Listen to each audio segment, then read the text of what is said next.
the biggest thing that I have to work with leaders and managers on, particularly when it comes to employees that aren't performing, particularly when it comes to boosting morale, and now particularly post-COVID in this hiring environment we're in, is so many managers and leaders are tap dancing, just trying to keep people happy so they'll stay employed. Here's the truth. This is your job as a leader and a manager, a co-worker, all of these things, anything, even I go so far as to say as a parent, your job is to make sure that your employees are empowered, they're engaged, and they're using their unique strengths and talents in the best ways that they can. They have the opportunity to do that.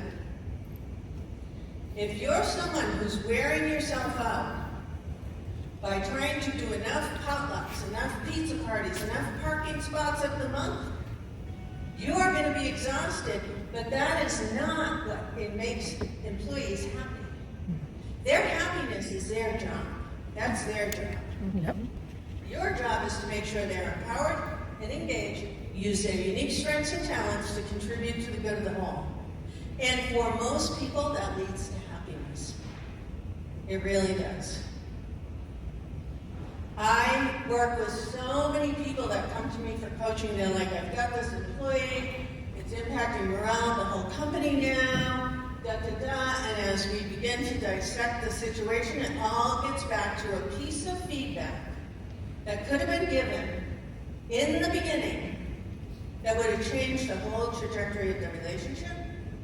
And when I say, but why didn't you just give them feedback on that in the very beginning? They say, because I don't like to make people unhappy.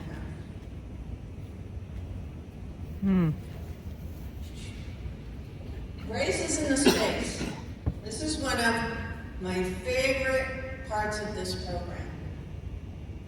So, between an event happening, we have a choice of how we react to it or if we respond to it.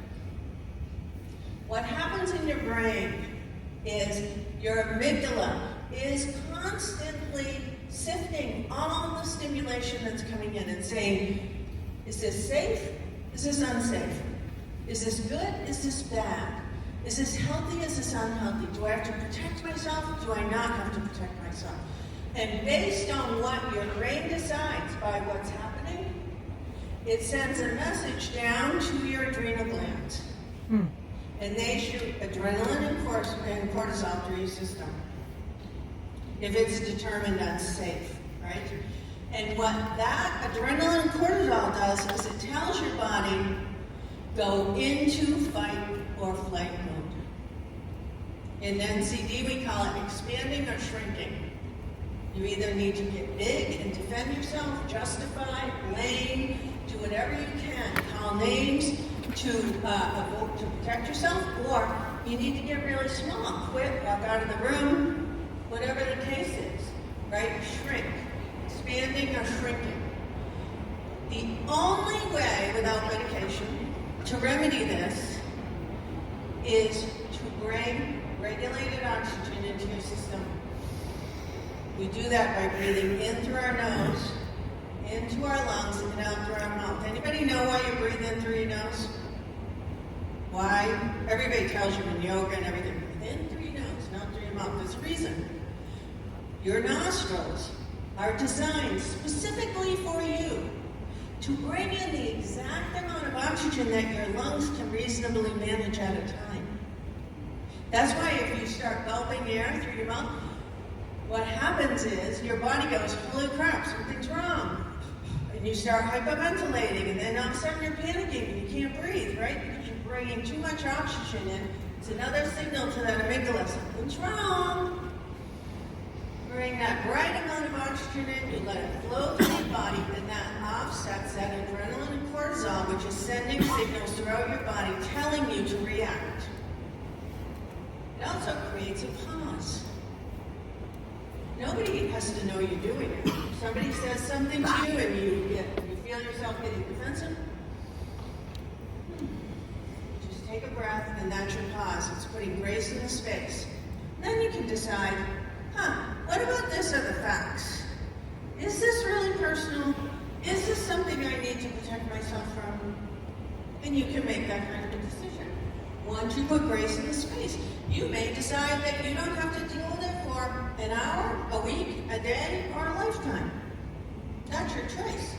But without putting grace in the space, you don't have a choice because your brain has hacked your system to try and protect you.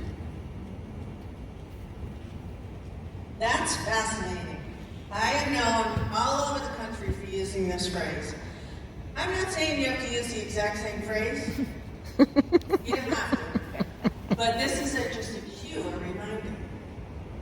Your employee comes to you and tells you something that you don't want to hear, and it's so upsetting, and you feel it all rising up in you, and you want to say, how could you be so stupid? How could this have happened? And instead you say, oh, that's fascinating. Tell me more about that.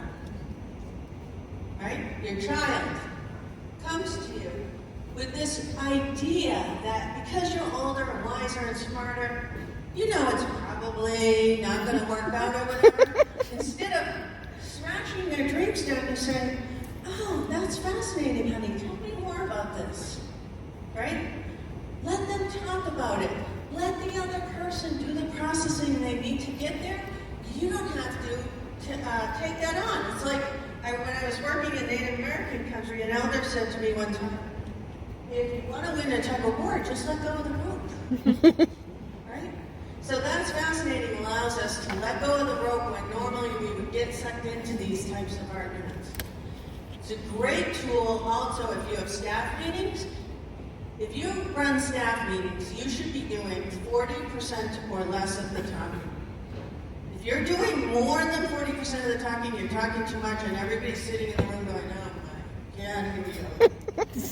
Right? So when people do their report outs, you say, oh, tell me more about that.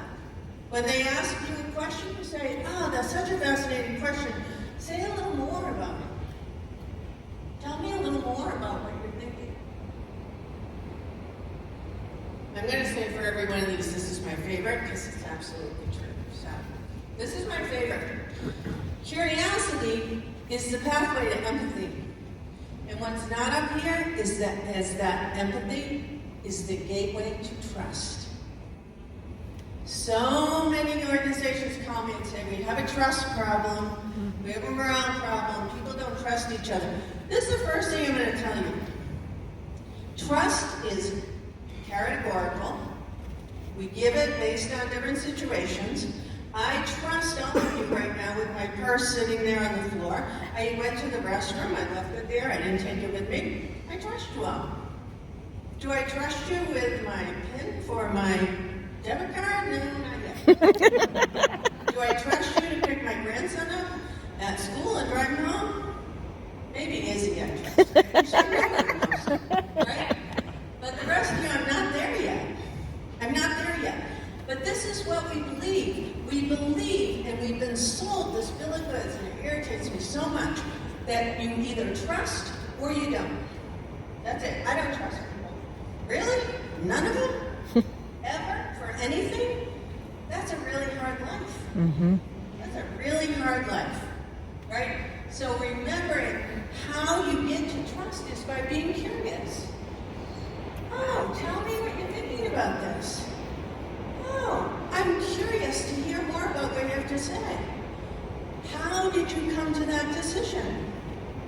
My brother and I are polar opposites on the political spectrum. You could not be any more opposite. He's also my only surviving sibling, and he's 83 years old. He's the only person left that has known me since the day I was born. Nobody else does. We started to get into it on social media. It was really painful. I was really mad at him. I thought, I'm going to block you. I don't want to talk to you anymore. And then I remembered, you're my only living sibling. And so instead, when he posted things that upset me, I put grace in the space, I paused, I breathed, and then I would ask him a question. Help me to understand how you got there. Tell me more about what you're thinking about this. What led you to this decision? And he would engage. And then we would engage. And then what I learned is we come from different perspectives on politics, but we share the same vision and the same goal and the same values and the same history. Mm-hmm. And that is so much more important to me than who we vote for president. And now he's come over my side. But I didn't make it. Okay. You can only see the world through your own lens. Oh my gosh, if I could get people to understand this. We believe that my view is right, my perspective is right, my vision is right. But it's based on this whole kaleidoscope of things. It's based on my background, how I was raised, what my values are. It even is based on my learning style and how I solve problems and what's happened to me through the course of my life. That's my perspective, and that's all I know, unless I engage with curiosity and I learn about your perspective. And then, when I learn about your perspective, instead of being firmly rooted in my own, what happens is my perspective gets wider. My view increases. I have more experience in the world than I used to have. So many times I'm brought in to facilitate contentious meetings in businesses or meetings about strategic planning sessions. And what ends up happening is people get so backed into their ideas and they won't let them go and they get angry, resentful, and they leave the meeting mad at someone. And it's all because we're trying to hold on to our perspective instead of listening to what someone else's might be. I really believe firmly, which is why I do this work. It's mission-driven, but I work in businesses mostly because that's where people are all the time. But I believe if we could just implement some of these things, we'd have a chance at solving some of the incredibly complex challenges we are facing in the world. But we are not going to solve them divided, and we're not going to solve them without believing that everybody brings their own perspective to the table, and my job is to learn more about your perspective.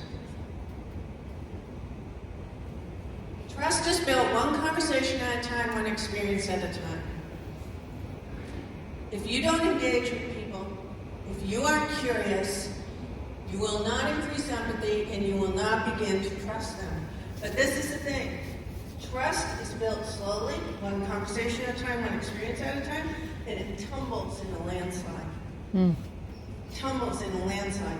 So your job is not to throw trust out the window, but to go back to the last place you felt trust with the person and begin engaging again. Or stay there. But like I said, it's not all or nothing. It's not all or nothing. And this is the final one, I think. At the end of the day, everybody just wants to be seen and heard. You can have as many pizza parties as you want, you can have as many raffles as you want, but at the end of the day, we all want to be seen and heard. When you're talking with your employees, when you're talking with your clients, when you're talking to the families that you're trying to get to come into your senior living care facility, or to get a mortgage or buy a house or whatever the case is, remember these words. I hear you. Thank you for sharing that with me. That doesn't have to mean I agree with you. It doesn't have to mean you're right. Thank you for sharing your perspective. Let me ask you a few questions. Number one reason employees leave organizations is not for benefits and salary. This is based on data. Not benefits and salary. It's because they don't feel heard and they do not see how they can contribute to the whole organization. They don't see their place. That requires, as a leader, that you are spending most of your time with